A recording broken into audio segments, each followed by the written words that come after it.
stand by for action.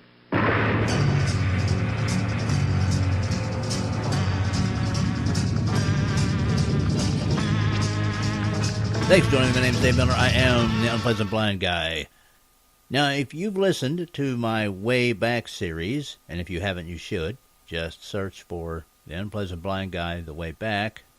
You've heard how I've told you how to prepare to preserve and to teach the basics that will keep the civilization of the United States of America alive and going on through the generations. But there's another aspect to it, and that aspect is keeping yourself ready to preserve and to teach. And part of doing that is through a healthy lifestyle. Now, this is going to very much be a do as I say, not as I do program. I expect to croak when I'm about 60 because my idea, for instance, of breakfast is a Diet Dr. Pepper and 2 or 3 cigarettes. That is not the idea of a healthy breakfast for the person that I am going to be talking to this time. I want to introduce to you Kelly Driscoll of UnleashYourLimitlessLife.com. Hello, Dave. How are you today? Despite the fact that I'm still having my breakfast, I'm fine. Now, well, that's great. I've known Kelly for a little while, and she has always been seemingly about a healthy lifestyle, but she's done something with it. Even in the age of Obama, she's been able to create a very successful website rather quickly that talks about a healthy living. And we're going to get into that right now because this is something you need. If you've listened to my show often enough, you know that things could be better, and regardless of who's in office, there are still people who are going to be trying to bring down our civilization, and we as individuals should prepare ourselves mentally and physically for that coming storm. First of all, Kelly, now when I see the things that you post in Facebook, it's fruits and vegetables and things of that nature. Now, I'm very much a meat and potatoes and burritos and pizza and burgers kind of guy. How can an individual like myself ease into this healthy lifestyle sort of thing? Well, that is something that was very easy for me to do because I had very serious health issues and had basically hit bottom, so to speak. But for the average person who's thinking about adopting a healthy lifestyle, you really, in most cases, unless you're ready to go all in, and there's not a lot of people I find who are the all-in type of folks, you have to do it like you eat an elephant. You have to do it one bite at a time. So the best way to ease into the healthy eating aspect of a healthy lifestyle is really to focus in on removing as many processed foods as you can or that you can tolerate from your diet. So in other words, if you were to go shopping with me right now, I would be shopping around all the outside aisles of the supermarket. I would be staying away from the inner aisles as much as possible, except for a handful of staple items. And that would be where I would start. So if I was teaching someone how to do this one bite at a time, I would start with changing their mindset about the way that they shop for food. Okay, so how about this way? You are a health coach, okay? Now, say you had a reprobate like myself who had just had a heart attack, but loved all the things that I love, the tacos and the pizza and the burgers and all these kinds of things. Let me ask you this question. Would it be one technique to maybe begin with, say, a few healthy meals a week, replacing the good stuff, and move a little bit more into it towards that as far as the meals go? Or would you be more a mix in, let's say a melon dessert along with huevos rancheros or something like that? That's an excellent question. And I think in most cases, it would be on an individual by individual basis, of course, but Normally, my suggestion is to start with one meal a day. So we would start with replacing all of your breakfasts, your Dr. Pepper and cigarette breakfast, Okay. with a healthy alternative, or your lunches or your dinners. For example, I recently have had the good fortune of tapping into a large group of mostly women who are changing their eating. They're transitioning towards a healthy lifestyle and clean eating by making one meal a day for their families, one healthy meal a day for their families in their crock pots. Oh, yes, I saw that. It's kind of an interesting way of going about it. Can you expand on that a bit? Absolutely. And I've found that this has had a huge appeal for this rather large group of women that I've been blessed to have been brought to, because one of the major difficulties that anyone who is trying to adopt healthy lifestyles has is our fast-paced lifestyles, the lack of time. We're just so busy. We have so many things occupying our time. Where do we find the time to cook from scratch, which is what eating a healthy lifestyle basically calls for you to do, to get away from convenience foods and cook from healthy, whole ingredients? It's very difficult for people to wrap their brains around that. So what I'm teaching this group of women to do is to throw a bunch of healthy ingredients into their crock pots in the mornings and then just set it and forget it. And when they come home from their jobs or their errands or running the kids around, they have a healthy, nutritious, delicious meal that they can basically just serve right away with no muss and no fuss. Now, you say that the processed foods are the worst, and this is something that a lot of people know, but there are problems for some people who can't get to a store that often. And I'll give you an example. I would not mind eating a banana once in a while, maybe even one a day. But the problem with that is if you go to the store, you have to buy bananas, and then they must be eaten or they'll go bad and they get wasted. And then you have to throw them away, and I hate to waste food.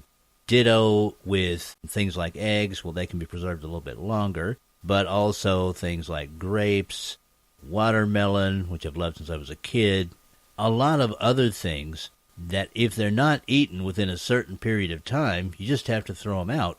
And that can be a difficult proposition if you find it difficult to get to a store. In cases like that, what do you recommend? Well, it depends on, when you say it's difficult to get to the store, you don't get there that often.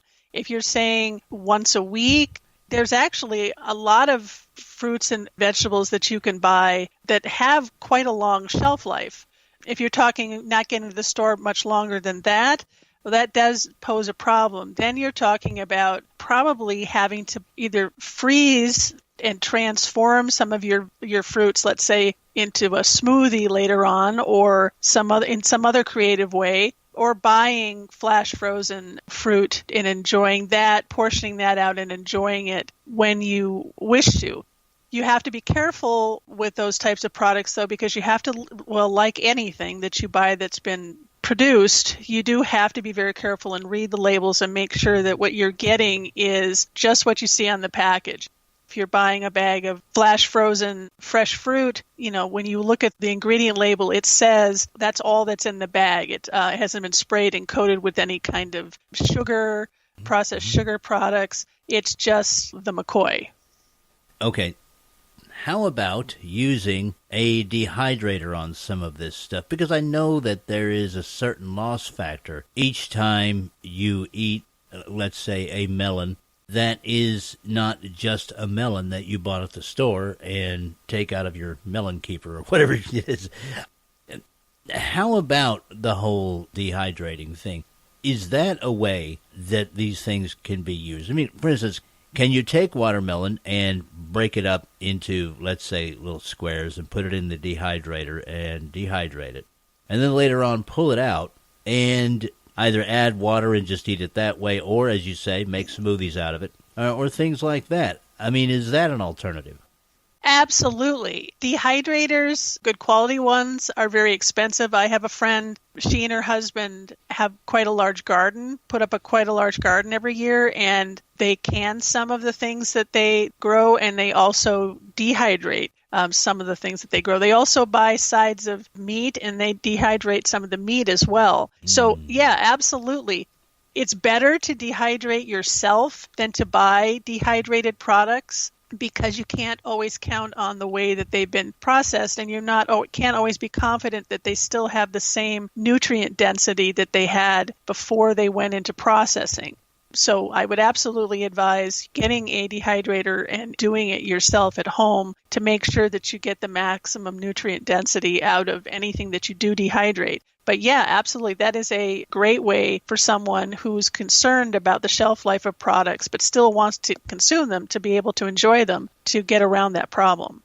Right. And there are preppers, people who want to prep for different things, who might be listening to this program. And the dehydration might be a way that they can get some better food set aside, other than energy bars and food tablets and things of that nature. So that might kind of help, or just in case they want to have a dinner party for 20 and outside the window there's a sea cow swimming by, like in that dehydrator commercial. Things like that. Now, a question comes up. You alluded to this a little bit, and when I was thinking about doing this with you, I thought about this, and it's a serious issue for a lot of people, and I wanted to ask your opinion on it. The whole GMO question. Now, a lot of people think that this is responsible for a lot of the very strange health issues that some of our kids and grandkids have today. For an example, peanut allergies. Now, growing up as a kid, and we're the same age, I never heard of a kid that was allergic to peanuts. But now it seems like about every 10th kid can't stand to be within 100 feet of a peanut. And there are all sorts of other allergies now that are popping up with kids. And the question is being asked out there, if maybe some of these GMO vegetables and other things might possibly be responsible for that. What is your opinion on that whole issue, and how do you frame that into living a healthy lifestyle? Well, to put it succinctly, the GMO question is one that needs to be considered. And basically anything that grows, whether it's animal or vegetable, has been genetically modified at this point. And there's a lot of doubt in people's minds that a lot of the products that claim to be non-GMO are actually non-GMO, because how far did they go back to decide that let's say wheat, this wheat that you're eating has not been genetically modified? Are they actually using wheat seeds that how far back in the heritage line did they go before they said it's a non-GMO product? I had a long discussion with someone about this the other day, and they raised a lot of doubt in my mind about whether, even if they say something's non-GMO, is it really? But I think the more serious question is, it's not so much the genetic modification, although that is something that has to be taken into account. For me, I think it's all the antibiotics and hormones and chemicals, the non-rotation of fields, all of those factors, I think, weigh in way more than whether something is GMO or non-GMO. And I'll tell you why I believe this, because I'm someone who could basically eat anything her entire life. And as I've gotten older, little by little, I've had to give up more and more. Not only I've given up processed foods entirely, but over time, before I gave them up 100%, I had to give them up little by little, more and more. And then once I'd done that, I had to start not eating certain natural products. I can eat seafood, but I can't eat any fish. The last thing to go is canned tuna. I love canned tuna. I know. And I can't eat any grains. The only grain that I can still tolerate is rice. And that's why I have embraced paleo clean eating, because that's what works for me. It doesn't work for everyone. And that's the big part of what helped me to turn my health around.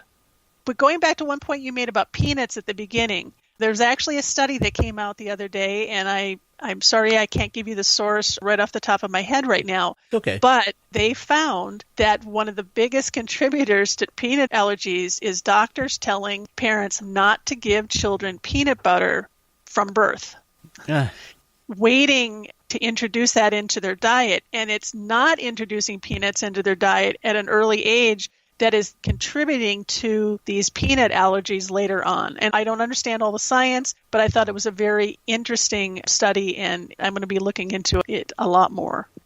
Wow. Okay, now that one I didn't know, and that's fascinating as anything, because my generation grew up eating peanut butter and jelly, and oh my God, I probably consumed about 900 gallons of peanut butter by the time I was 18 years old. It's just something that parents used to give their kids. And of course, peanuts make up so much of so many products that are out there, not just food products either.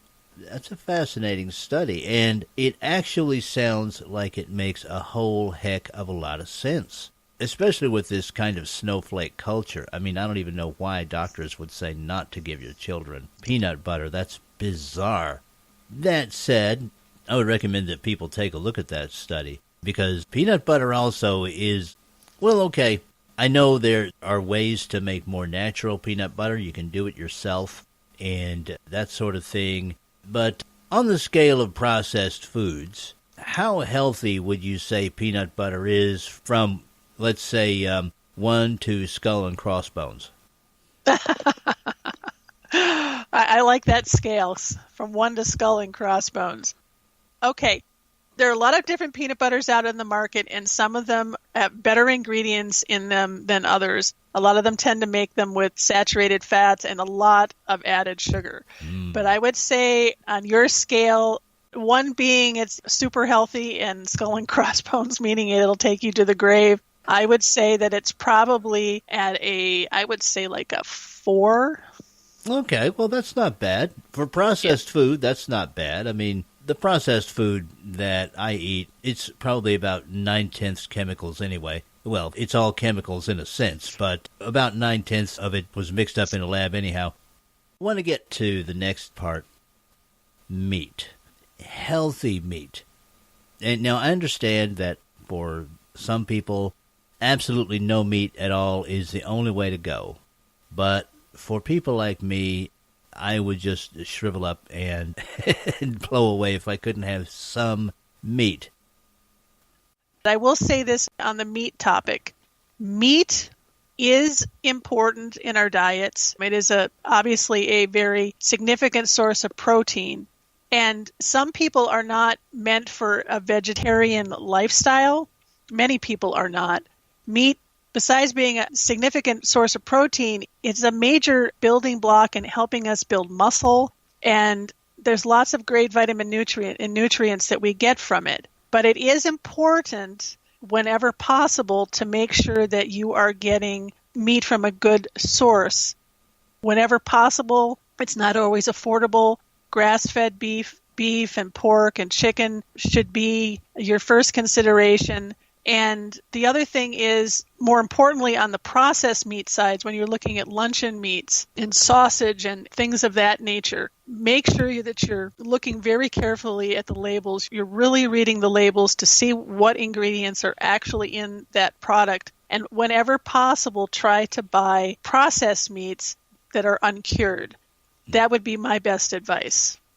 Okay, well, and I know that this is an issue with American ranchers. Now, of course, they want to stay in business, but they do bring up a point, which is that they are regulated as to what they can do and things of that nature. And when we import foreign meat, we really don't know 100% what is going on with that meat. So personally, and I don't know if you would agree, I would say buying American, I usually say buy American, but in the case of things like meat, buying American is a really good idea, because at least we know what is being done with the cattle and the pigs and the chickens and things of that nature. Do you agree? Yes, I absolutely do. We've seen many times in the past the dire consequences of eating imported meat from time to time in the news. the health consequences that it's caused. And I'm much more comfortable eating domestically produced meat than meat that comes from abroad because I know that it's not as regulated in its production as it is here. All right. Now, I want to get to the last part of our discussion here. How important, and I know that for some people this is going to be a silly question, but I'm going to ask you this question anyway because we've been concentrating on consuming. How important is exercise really to a healthy lifestyle? And I want to throw this one in too, because this, again, is a different world for children being raised today than it was when we were growing up. How important is it for us to wean the children off of the iPads and the phones and things like that and send them outside to play? And how important is it for us to go outside and play? Exercise. Yeah. That's a super important question, and I will say that it's very, very important. I will preface that by saying that if you're trying to live a healthy lifestyle through clean eating, and perhaps you're thinking maybe you want to improve your health or you want to lose weight, exercising will do you absolutely no good unless you are eating clean, I would say 80% of the time. But having said that, people have to be getting out at least 3 times a week and doing some form of moderate to strenuous exercise. When we were kids, Dave, we didn't think twice about going out to play. We didn't have computers. We didn't have cell phones. We didn't have video games. The outdoors was our playground, and that's where we thrived. That's right. But now in today's culture, it is so important, not only for kids and 20-somethings and adults and older to get out and exercise. The one thing that I've found, and again, we're the same age, we're both 57. You're a much better looking 57 than I am, by the way. Much better looking. But go ahead. Well, we get you after that Dr. Pepper and the cigarettes, and you can turn back the clock too. But anyway, having said that, the one thing that I've discovered now as I get older is that the more effort I make to exercise, and my husband and I do actually, we make a point of exercising 3 to 4 times a week, if not more. The younger we feel, the more vital and alive we feel. And I want to share this quote with you because this has really become my mantra of late. There was a guy back in the early Greek days named Herophilus, and he's actually thought to be the father of modern anatomy. But anyway, he said, when health is absent, wisdom cannot reveal itself, art cannot manifest, strength cannot fight, wealth becomes useless, and intelligence cannot be applied. And I love this quote because I found that the longer I eat clean and the more I add exercise into my daily life, the more alive I feel, the more vibrant I feel, the more creative I am, and the more able I am to handle problems, issues, challenges. So it's absolutely important, and our children especially will not be able to thrive and handle everything that life throws at them if they don't exercise and they don't have that component in their lives. I truly believe it. Well, that is a heck of a showstopper right there. Kelly, I want to thank you for coming on The Unpleasant Blind Guy. It has been a very useful program, and I'm wondering, do you have anything else you'd like to add before we close out the show? I just want to say thank you so much for having me on, Dave. As you know, I'm a big fan, and as long as you're doing this show, I'm going to be a huge supporter. And I just want to remind the audience that adopting healthy lifestyles are not as difficult as one is led to believe, and you can do it. And if you do, you will absolutely change your life tomorrow in many profound and wonderful ways. Well, that's great. And Kelly, please give the audience your website one more time. Folks, when I talk about prepping for the future, as I said when I began this program, you have to look at the whole picture, preparing and saving and teaching the documents that have made our country great and have made the people free and have made us all equal. You have to do that, but you also have to be in shape to be able to do that and to pass that on to your next generations and include a healthy lifestyle. This used to be just done, but now you have to go and seek wisdom. So, Kelly, if you'll give people your website one more time where your services can be found.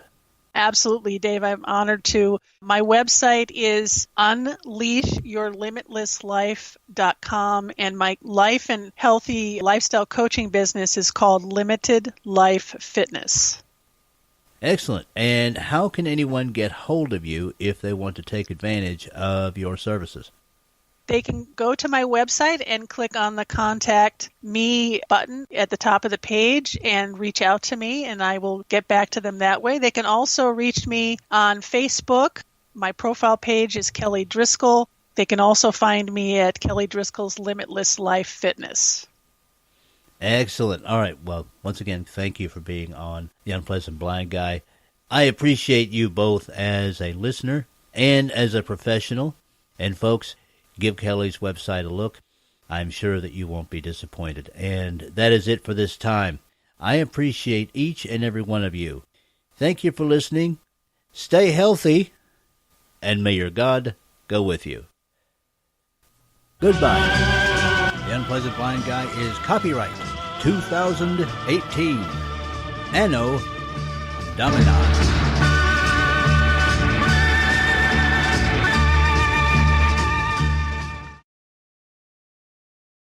Now for Dave's Canes. Extras that help you navigate the new media world. You're listening to the SHR Media Network. The new show on the SHR Media Network, Sackheads Against Tyranny. On shrmedia.com. Go there quick like a bunny, 11 p.m. Eastern, 8 p.m. Pacific, every Wednesday. Live and direct on the SHR Media Network. shrmedia.com. Be there. I'm Dave Milner. I bring 50 years of news analysis experience to you, weekly through SHR Media, High Plains Pundit Talk Radio, and the Western Free Radio Network on The Unpleasant Blind Guy. And catch me on Jeff Mitchell's English Defense League Radio on blogtalkradio.com. There's no surrender, ever.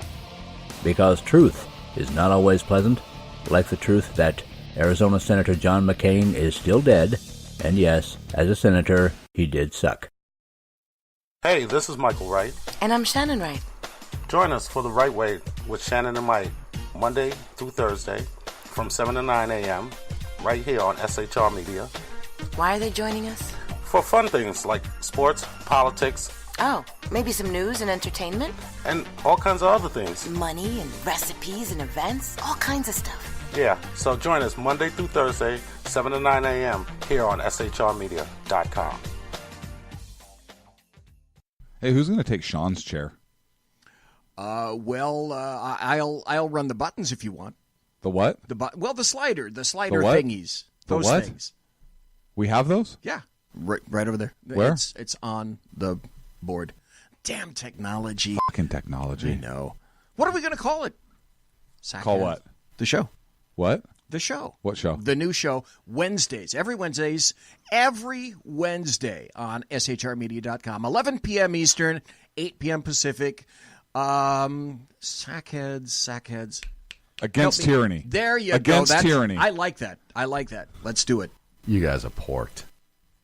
Hello, I'm Tim Hart. I'm the guy BZ hires, due to his shameless contract with the SHR Media Network, to voice his promos. He'd like me to tell you that the Bloviating Zeppelin's Berserk Bobcat Saloon radio show can be found on SHR Media Network, Spreaker, and YouTube every Tuesday and Thursday night at 11 p.m. Eastern and 8 p.m. Pacific, featuring right thinking from a left brain and doing the job the American media maggots won't. You'll find that the speech is free, but the drinks are not. There, in the saloon, just when safety pin manufacturers are running out of metal for the diapers of the leftists, BZ is sending his personal drones of freedom into the wheelhouses and ossicles of lovers of sovereignty and liberty nationally and globally. Broadcasting behind enemy lines in occupied California, BZ swears that no rights were harmed in the making of this promo. It's your business diva here, Melanie Collette. I am inviting you to a front row seat as I discuss some of the most intriguing details of wealth and finance with today's movers and shakers in the world of business. Listen in and discover financial truths on a global, domestic, and household scale. Uncover topics that will impact your wallet today and in the future. Money Talk with Melanie airs Monday through Friday, 5 p.m. East, 2 p.m. West, right here on SHR Media and High Plains Pundit Talk Radio. You can't afford to miss it. Conservative media done right. You're listening to the SHR Media Network.